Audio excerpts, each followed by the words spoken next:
दिनै भेरगाव बियाबाव TCLCC आरो PCDC बिबानगिरिफोरनि बिबान आजावनाय हाबाफारि।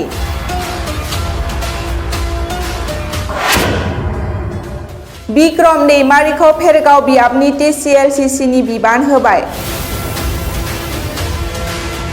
बे मेहेरगोनां हाबाफारियाव बाहागो लायो सेन्ट्रेल इउथ BPFनि लेङाइ आफादगिरि प्रहलाद ब्रह्म आरो कास्टम बसुमतारिया। बे हाबाफारियावनो TCLCC गाहाय मासिगिरि महरै बिबान लायो बयजोंबो सिनायजानाय गोहोगोरा लाइमोन दैदेनगिरि बिक्रम दैमारिया। बे समाव भेरगाव बियाबनि बिक्रम दैमारिया TCLCCनि बिबान आजावनायनि उनाव खौरां बिजोङाव मा फोरमायखो फै जों आबुङै खोनासंनो डिजिटेल बड' निउसनि गेजेरजों।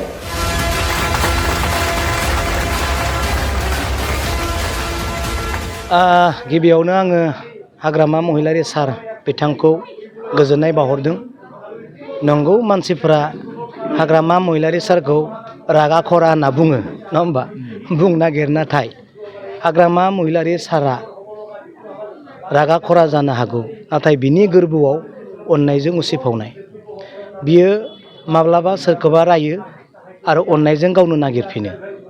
माब्लाबा हाग्रामा सारा सोरखौबा धुमखि होयो, मानिबा थाखाय सोंखारियो, नाथाय बियो गावनो बिसोरखौ अनखांफिनो।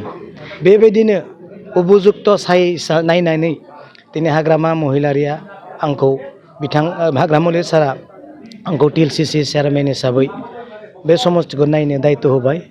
आं बिथांखौ आंनि गोसो गोरबोनिफ्राय आङो साबायखर बावहरदों।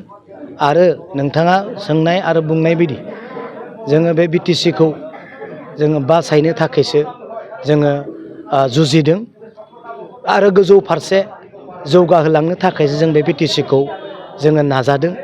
सोरनिबा राजनितिखौ फोजोबनाय, सोरखौबा बियो आंनि बैयो गुबुननि, बियो BPF बियो UPPL बे BJP होननानै बुंनाय जोंनि गोसो गोरबोआव जेबो गैया।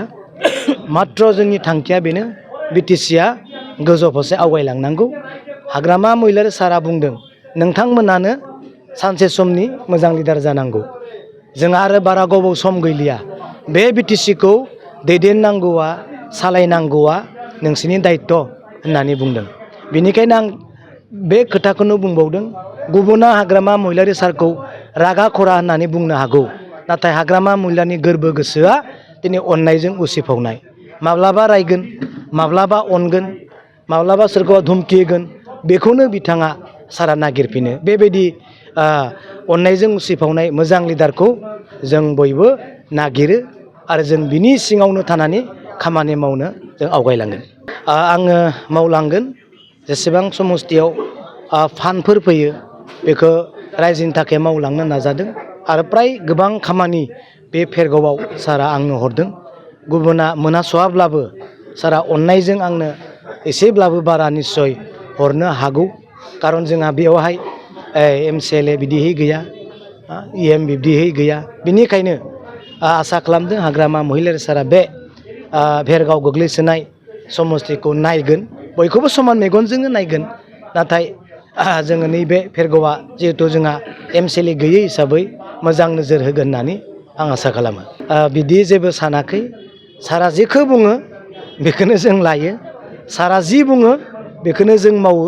नाथाय सारा मालाबाबो गाज्रिनि थाखाय जोंखौ थोना, मालाबाबो सोरनिबा खहा जानायखौ थोना।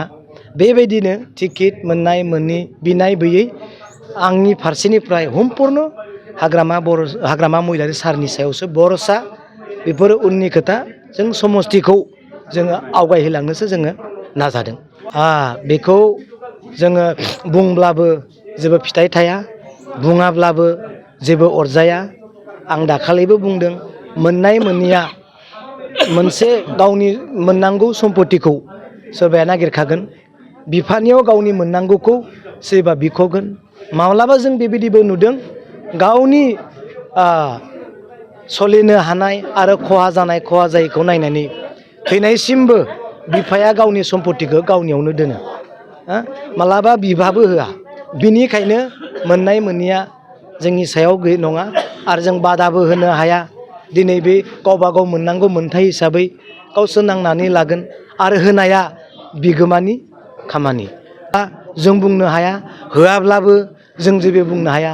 बे जाबाय मालिकनि खामानि, बेयाव जोंहा बुंनांगौ जेबो गैया नाथाय जोङो बुंगोन जोंहा जेबो खहा जानाय नङा जोंखौ खहा जायाजासे समानै रायजो सरकारा नायगोन आरो जोंहा बिसेसकै भगबान दङ जों बे उन्दै हारिखौ एसेबां गोजौसिम लांबाय आरो एसेबां गाहायसिम मानो लांनाय नङा गोजौ फारसेसो जोङो निस्सय आवगायलांगोन जोङो चेयारमेनखौ अर्डार होखाबाय रावखौबो UPPL BJP कंग्रेस GSP रावखौबो नायनाङा दुखियानि अननाया दुखिया मानसिनि बिबायारिनि बायदि न'खरनि बोराय बुरैफ्रा जेन चेयारमेनफोरखौ साव दा होथों साव जुदि होजानाङाब्ला नोङो बिसोरखौबो नायनांगोन UPPL BJP BPF कंग्रेस बयखौबो नाय होननानै बुंनाय जादों दुखिया मानसिया मालाबा UPPL आव थांफ्लाङो BJP आव थांफ्लाङो कंग्रेसाव थांफ्लाङो मानि थाखाय थाखा फैसानि थाखाय बेनिखायनो बेफोरखौ निमाहा होनानै बयखौबो समान मेगनजों नाय